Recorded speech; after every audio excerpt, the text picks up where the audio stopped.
All right, with that, let us bring in Fox News Sunday anchor Shannon Bream. And Shannon, from the law, you well know it's all about leverage. Same holds true here. So at this point, what does the Iranian regime stand to win in any negotiations, short of just being able to remain in power? Yeah, well, I'm not even sure that they're even entertaining it. As you guys have been reporting, and we've been reporting overnight, that they're acting as if it's completely irrelevant, that they would even have a conversation.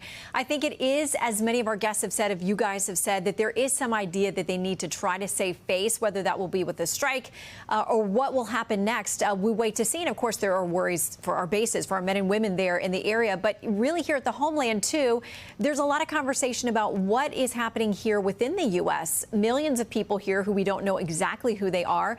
So there's concern everywhere, and the concern being that Iran is going to want to flex its muscles in some way that creates pain for the U.S. Yeah, you're so right. We had Mike Pompeo on earlier, and he admitted that, this open border that we had for 4 years, known terrorists coming across, a lot of gotaways, many of them Iranian. Griff was talking about many of the Iranians that he saw coming across. Encountered them coming across. So the possibility of sleeper cells. But also we have in Yemen the Houthis, who have now torn up their ceasefire agreement and could now continue piracy in the Red Sea and affecting our shipping. So what are you hearing from Washington about how they plan to keep Americans safe, since the premise of this strike was that this was to keep Americans safe? Well, there's a lot of concern about a number of things. But remember, before the strikes, there were those, including one of our guests this morning on Fox News Sunday, Democratic Senator Tim Kaine, who said the president does not have the power to move forward here. He had that war powers resolution. He's going to be with us this morning to talk about where they go from here. Do they force a vote? Remember, they're still trying to get a lot of other business done here in Washington, like the big, beautiful bill that's supposed to get to President Trump's desk by July 4th. That probably now on tenuous footing, given the other things we've got to worry about. But, there's a lot of praise that seems to be partisan in nature, at least split along partisan lines. And most of Republicans saying we support this president. There are those outliers who say, no, we disagree, like a Thomas Massey. But you've also got folks like Fetterman, Senator Fetterman, crossing over from the Democratic side of the aisle to say, like, heck yeah, this was exactly what a president should do. So we're just going to have to see how it plays out here in Washington. But I'm very interested to see now what Senator Kaine plans to do in light of the attacks having gone through. And, Shannon, that's such an important point. Just so our viewers know, Senator Fetterman tweeted shortly after we all learned of the strikes, as I've long maintained, this was the correct move by President Trump. Iran is the world's leading sponsor of terrorism and cannot have nuclear capabilities.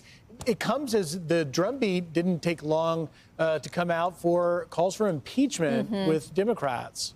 Yeah, you've got Congressman Sean Casten last night, at least from a personal account on X that seems to be linked to him. It's not verified, but he said this is now a conversation potentially about impeachment. Now, we know that, Democrats, when it comes to President Trump, have not met an impeachment they don't like. And so I will not be surprised if that gains some momentum. How serious it is, we'll have to see, because Democrats have to know they've got to play this carefully, too.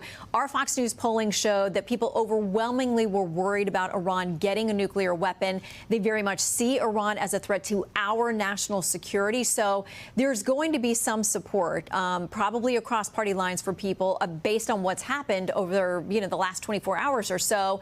Democrats have got to play that very carefully, because it seems like every time they try to impeach President Trump, it only helps him and increases his popularity.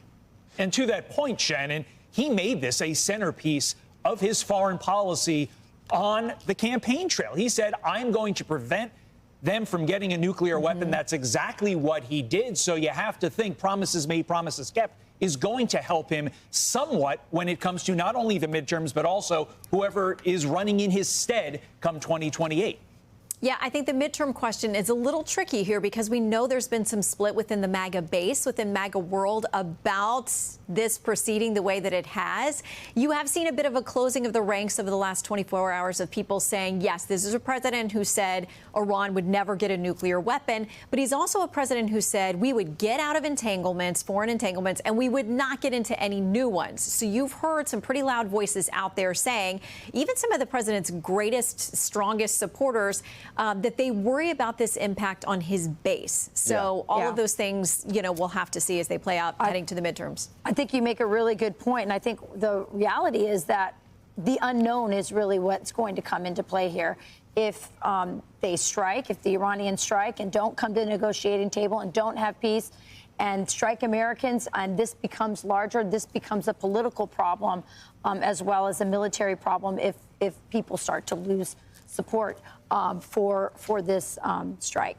So, yeah, and Shannon, just a quick note. I was going to say, remember, even if you don't agree with this strike, you have to acknowledge that the IAEA, which is not a conservative organization, the UN watchdog on nuclear matters, they had this scathing report just weeks ago saying that Iran was out of compliance. They cite things back to 2019, the inability to get to sites, the fact that uranium traces were showing up at places that were undeclared, all kinds of things that's not coming from a conservative body. They very much were sounding the alarm on Iran as well. That's very fair. And whether you like the strikes or not, everyone agrees that the precision and the force and all of it was very impressive and could have an impact on not just Iran, but on many other enemies of ours who are looking at that and seeing it. And we're awestruck by how amazing our military is. So there's no question about that.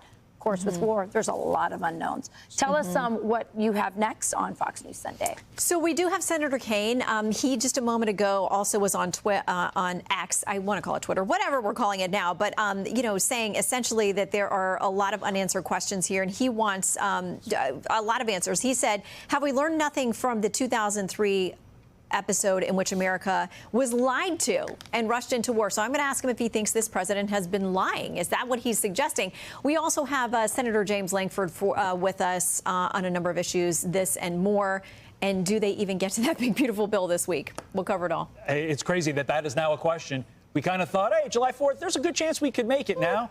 Questions remain. Shannon Bream, thank you. Watch Fox News Sunday this afternoon on the Fox News channel. Now